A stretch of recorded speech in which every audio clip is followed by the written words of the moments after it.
देखे बिना मोर नैना तरसते, अंतस मरानी दिल हा धड़कते, रही रही के बही बेताबी बढ़त है।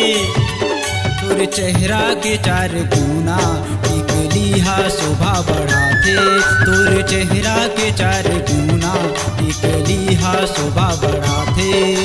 देखे बिना मोर नैना तरसते, अंतस मराजा मोर दिल हा धड़कते, रह रह के बहा बेताबी बढ़त है।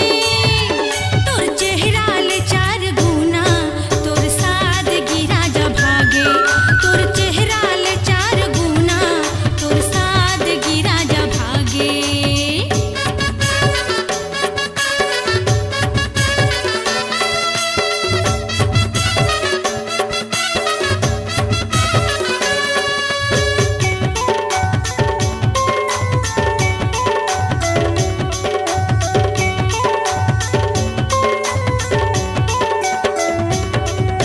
सरक परी कहाँ सोन परी, कही तो आवस मोर जीवन जोड़ी।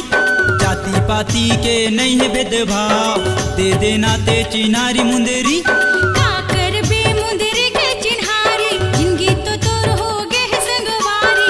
ले जाना कोर्ट कचहरी मंदिर, ले जाना तोर घर के मोला दुआरी। मोर अंग अंग मां तोरे अधिकार है। तोर चेहरा के चार गुना टिकली हा शोभा बढ़ाते, तोर चेहरा ले चार गुना तोर सादगी राजा भागे।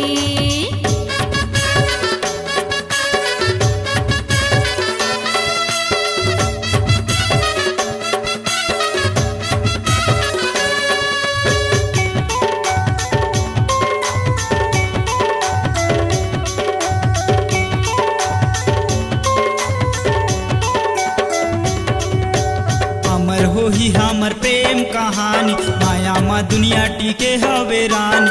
माया के मोहनी मोला खवा के, धंधे बेधोखा सुन ले दीवानी। तै मोर दुनिया तही मोर जहान, तही तो आवस मोर भगवान। दुनिया का छु बोले बोले गबैहा, तैहा निकाल छन ऐसन जुबान। मोर अंग अंग मां तोरे सिंगार है। तोर चेहरा के चार गुना टिकली हा शोभा बढ़ाते, तोर चेहरा ले चार गुना तोर सादगी राजा भागे। देखे बिना मोर नैना तरसते, अंतस मरानी दिल हा धड़कते, रही रही के बही बेताबी बढ़त है। तोर चेहरा के चार गुना टिकली हा शोभा बढ़ाते, तोर चेहरा ले चार गुना तोर सादगी राजा भागे। तोर चेहरा के चार गुना टिकली हा शोभा बढ़ाते।